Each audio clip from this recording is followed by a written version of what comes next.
Hey guys, it is Jen, and today we get to look into the Mists of Pandaria betas, Scarlet Hall's Heroic. Now most of you probably remember that the Scarlet Monastery was 4 dungeons. They've actually combined them into 2. So what you're going to see now is the Graveyard and the Cathedral will be 1 dungeon, and what you're going to see here is the Armory and the Library. Just so you guys know some lore and that kind of stuff, the monastery was actually once a proud bastion of the Lord Oran's priesthood. It was a center for learning and enlightenment. With the rise of the Undead Scourge during the Third War, the monastery actually had to be converted into a stronghold for the fanatical Scarlet Crusade. So these Crusaders are very intolerant of all non-human races, regardless of alliance or affiliation.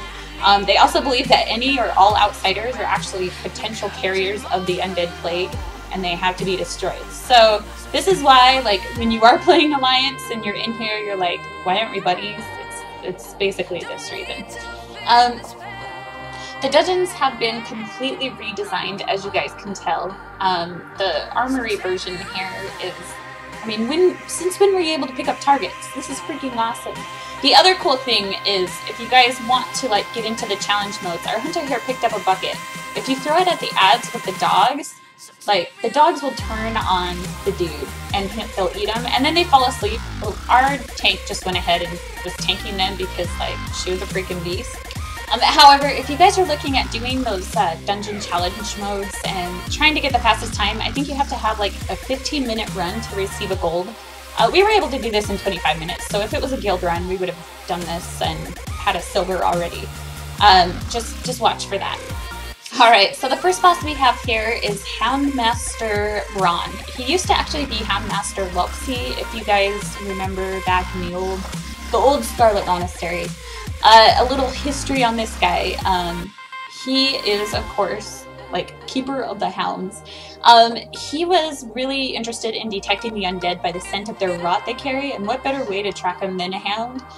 So he bred and trained the savage pack of canines, as we've seen, leading up to this boss, to aid the Crusaders in hunting down their foes, living or undead. Here are a few of his abilities that you're going to want to watch out for. He has Piercing Throw, which he will throw a knife at a random enemy, inflicting 50,000 physical damage, and he will apply Bloody Mess to all enemies within the knife's path. The next one you have is Death Blossom. He will leap onto a random enemy and whirl around, releasing a spray of knives that all targets will be hit with in a 5-yard range. That will also inflict 50,000 physical damage, and will also inflict Bloody Mess. Now, what is Bloody Mess exactly? What it is Braun's knife attack inflicts 7,500 damage every 2 seconds for 10 seconds, and this effect will stack. So watch out for the Bloody Mess, alright? His next ability, he will Call a Dog, and it calls forth an obedient hound to enter into the fight at 90, 80, 70, and 60% health. The hound is basically a large mastiff that will follow any orders given by his master. At 50% health, unable to control his dogs, he begins to attack 50% faster and inflict 25% more damage. This is called Bloody Rage, so watch out for that as well. Make sure heals are on top of that. And that's pretty much the fight there for you. It's fairly easy. I didn't really have too much trouble healing that, so it was pretty good. Also, a good thing to note here, you guys, as you can tell, I have my crazy mixed scrolling battle text, and I have Voodoo, and I have Recount. So that means add-ons are like somewhat working right now in the beta, and that is really awesome. I'm really excited for this. A few things also that I noticed is it doesn't look like that there are random drops right now from the bosses, such as from the Houndmaster. You guys were, like, if any of you remember, you were able to get like a dog whistle. That was really awesome. You could call forth like some dogs to fight along with you.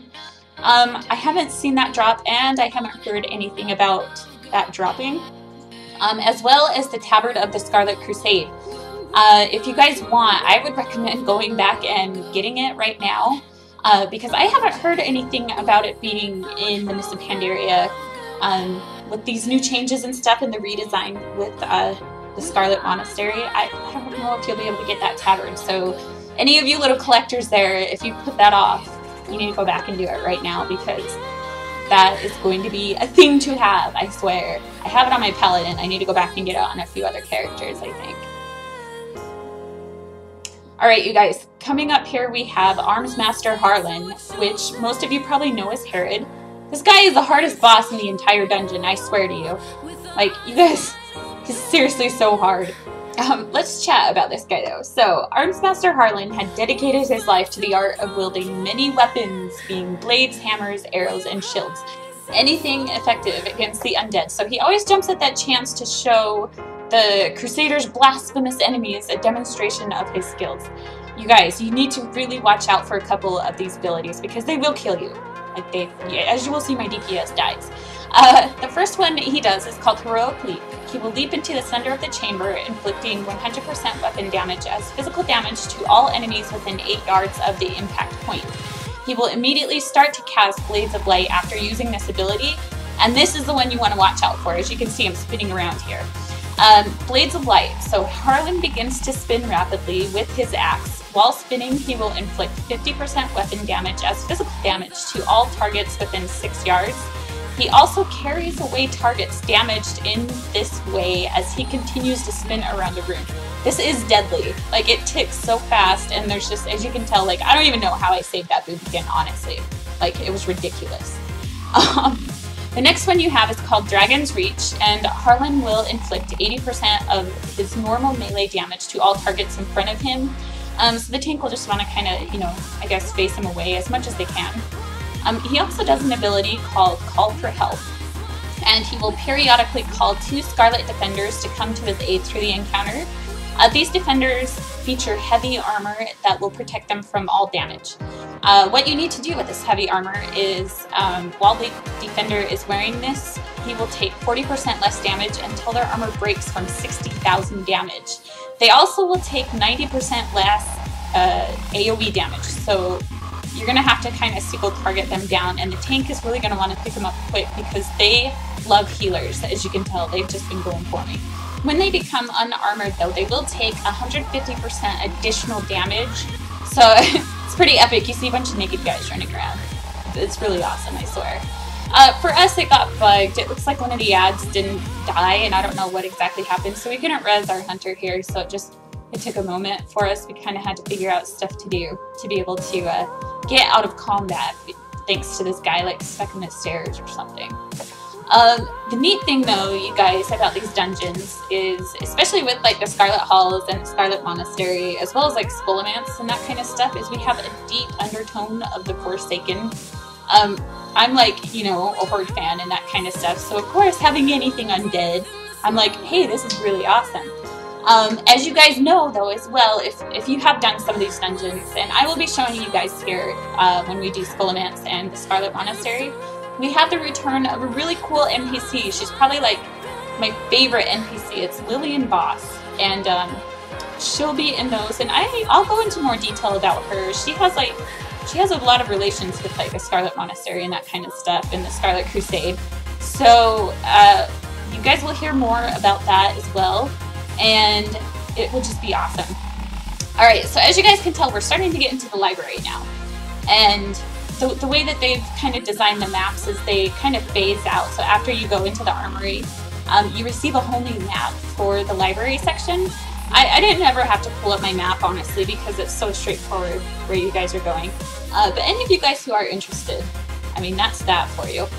As we went along, the ads again were like super easy until the tank, after taking her little break here, she decided to pull like literally the whole room up here, and it was kind of scary. I got a little nervous. I had to spam some regrowth and stuff, but we got it down. It was all good. Another thing, if you guys noticed, there is that lovely boomkin. When he gives symbiosis to a mage, you get freaking mirror images as a boomkin. Isn't that exciting? I need a symbiosis and mage more often. That's actually one thing I forgot to do in this whole dungeon. I'm gonna be honest with you guys. I didn't symbiosis anybody, but make sure you do that as a druid, because it's really cool to see the new abilities that you have from different classes and that kind of stuff. All right, here we have Flameweaver Kobler. This used to be Arcanus Dawn, if you guys remember. Kobler trains in the Scarlet Crusade's more magically minded adepts in the subtle applications of arcane.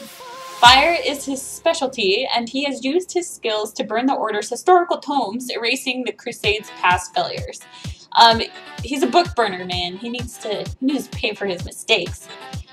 He's rendered many of the undead, students, and trespassers into piles of smoking ash with his flames, so he's like serious business too. His first ability he does is called Book Burner. He tries to light the books ablaze containing the past. Players can intercept this fiery bolt and it will inflict 75,000 fire damage. If he does successfully hit the books, they will begin to burn, which will cause an ability called Burning Books. This will inflict 40,000 fire damage every 5.2 seconds to enemies within 15 yards for 30 seconds. You guys will see it on the floor. Just don't stand in this stuff. It's like the first rule of playing this game. Like just don't stand in the stuff and you'll be fine. His next ability is Greater Dragon's Breath, and this unleashes a sweeping series of attacks that mimic the deadly fiery breath of a dragon. This breath will inflict 100,000 fire damage, and then it ticks for an additional 10,000 damage every second, confusing the target as well for 5 seconds. So just watch out for that. It looks like he does it in about 180-degree little circumference. Really easy to catch there. His next ability he can do is called Quicken Mind. He will cast this preparatory spell, making his next 3 spells cast almost instant. So I don't think that's even interruptible. It's just something that you're going to want to watch out for. His next ability that you can interrupt is called Fireball Volley. This will unleash a barrage of fireballs, inflicting 55,000 fire damage to all enemies within 35 yards. And his last ability that you can as well interrupt is called Pyroblast, and this will cast a huge Pyroblast at his current targets, inflicting 65,000 fire damage and an additional 5,000 fire damage every 2 seconds for 8 seconds. And that is the dungeon for you guys. I hope you like it. Thanks for watching, you guys. I hope these help you, and I can't wait for the other ones because like this lore is like super nerdy, and I'm way excited. So I will see you guys later.